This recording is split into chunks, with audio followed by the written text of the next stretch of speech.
আসলে এই যে আবাসিক এলাকার মধ্যে যখন এই গোডাউনটা প্রথমে তারা স্থাপন করে আর কি, এখানে আমি সর্বপ্রথমে বাধা সৃষ্টি করেছিলাম, যেহেতু এটা আবাসিক এলাকা।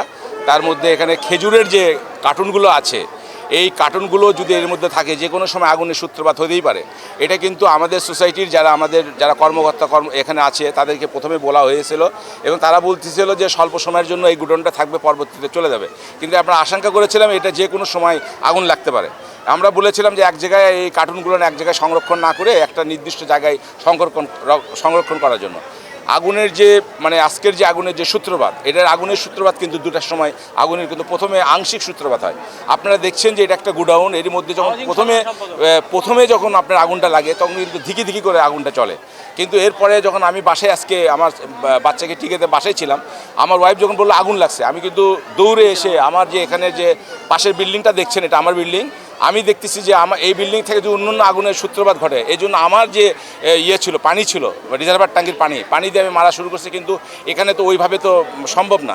এবং এলাকার লোকজনদেরকে আমাদের যে সহযোগিতা করেছে, ফায়ার সার্ভিসকে আমরা ফোন দিয়েছি। তারা প্রায়, আপনারা জানেন, তারা প্রায় আধা ঘন্টার থেকে প্রায় 40 থেকে 35 মিনিটের মধ্যে তারা এখানে উপস্থিত হয়েছে আর কি। আমার আম্মু জানলা দিয়ে দেখছে যে বাসে এখানে আমাদের গোডাউন থেকে ধোঁয়া বেরোচ্ছিল। আমি এসে দেখি এখানে যে কারেন্টের লাইনে স্পার্ক করতেছে আর ভেতরে আগুন ধরে গেছে। এখানে আমাদের প্রায় 60-70 লক্ষ টাকার মতো নতুন কার্টুন আমরা রিপ্যাক, এখানে খেজুর রিপ্যাক করি। আমরা খেজুর নিয়ে এসে এগুলো শর্টিং করে রিপ্যাক করি, পুরনো খেজুর বাছাই করে আমরা খেজুর রিপ্যাক করি এবং সেগুলো সেল করা হয় পর্যায়ক্রমে, পাইকারিভাবে।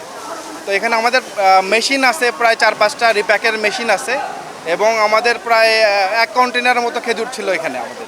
এবং ভেতরে আমাদের ওই যে 60-70 লক্ষ টাকার মতো নতুন কার্টুন ছিল, আর একটা পিক আপ পুড়ে গেছে। এই আপাতত প্রায় অ্যাপ্রক্স, আমি এক্স্যাক্ট বলতে পারবো না খেজুরের দাম, আমি ভেতরে খেজুর আছে। আমি সহকারী পরিচালক fire service civil defence Bogura.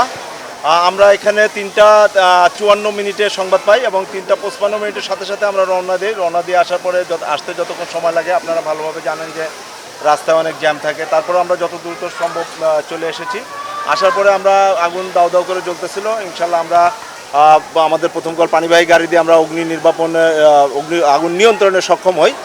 এখন আপনারা দেখছেন যে ড্যাম্পিং ডাউন চলতেছে, ঠিক আছে। এটা হয়তো বা কিছু সময়ের মধ্যে আমরা এই কার্টুনের আগুন তো এটা একটু সময় লাগবে, কেননা এই কার্টুনগুলো না সরানো পর্যন্ত আগুন সম্পূর্ণ রূপে নির্বাপন করা সম্ভব না। আর আগুনের কারণটা আমরা শেষ করি, এখনও তো ধোঁয়া ভেতরে ঢোকা যাচ্ছে না। আগুন নির্বাপন শেষ হলে আমরা ক্ষয়ক্ষতির পরিমাণ এবং অগ্নিকাণ্ডের কারণ আমরা সঠিকভাবে আপনাদের জানাতে পারবো।